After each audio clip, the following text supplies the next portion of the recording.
This is a CBS News Detroit update. Good morning, I'm Sandra Ali. Here's a look at your top headlines on this Wednesday.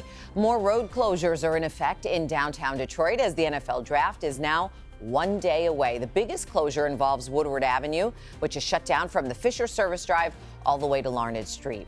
The other big closure involves Jefferson Avenue. That entire stretch is closed. It's closed from Washington Boulevard all the way to Randolph Street.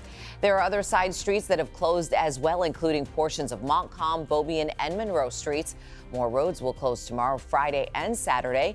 You'll find a map and a complete list. It's on our website, cbsdetroit.com. There are plenty of options for you to park and then get to the NFL draft festivities. One of them is, of course, the Q line, which runs through the Woodward corridor. You can scan that QR code on your screen for more details, but we can tell you Q line will be offering park and ride services for $5 per car from the following locations: the Wayne State University Lot 12, New Center Garage, Cass Garage, and the parking lot on John R. and Paquette. There are some other options as well, including fan shuttles and smart bus park and rides. For all of your options, you can go to cbsdetroit.com. In Monroe County, a 66-year-old woman is being held on a $1.5 million bond. This is after a suspected drunk driving crash that killed 2 children and injured several other people. Marshella Chidester has been arraigned on 8 charges, including second-degree murder. She's suspected of driving drunk on Saturday when she crashed her SUV into a boathouse. That's where a birthday party was being held. 8-year-old Alana Phillips and her brother, 4-year-old Zane, were killed. Their mother and another sibling were among those injured. The parents of the Oxford High School shooter, Jennifer and James Crumbly, taking their first steps now into filing an appeal. While they haven't officially filed an appeal yet, they have been appointed attorneys, which is part of the process. Earlier this month, they were both sentenced to 10 to 15 years. That's for not doing enough to stop their son from carrying out the shooting that killed 4 students.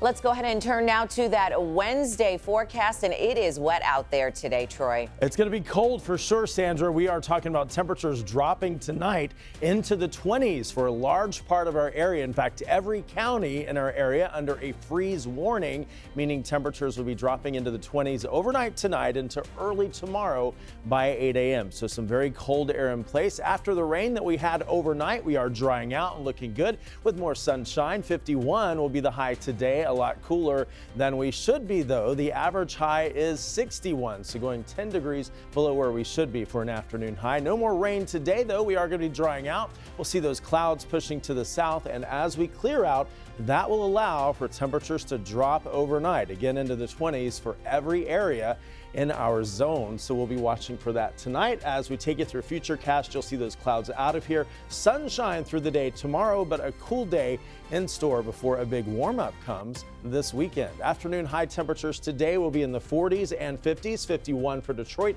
46 for the afternoon high today in Pontiac, Lapeer at 44, 49 in Mount Clemens, 48 in Port Huron, 48 in Howell, 49 in Ann Arbor. But overnight lows tonight, look at this, down into the 20s, 29 in Detroit, 28 in Pontiac, 26 in Lapeer. But there is a warm up as we take you into the next 7 days. 57 for tomorrow, 66 on Friday, but rain chances do return for the weekend as the 70s return as well, almost up to 80 degrees for both Saturday and Sunday. So Sandra, a big warm up, but the trade-off is the rain along with it. Back to you. Thank you, Troy. That's a look at your headlines. We'll be back later today covering stories that matter to you on air and streaming on the CBS News app and Pluto TV. Have a great day.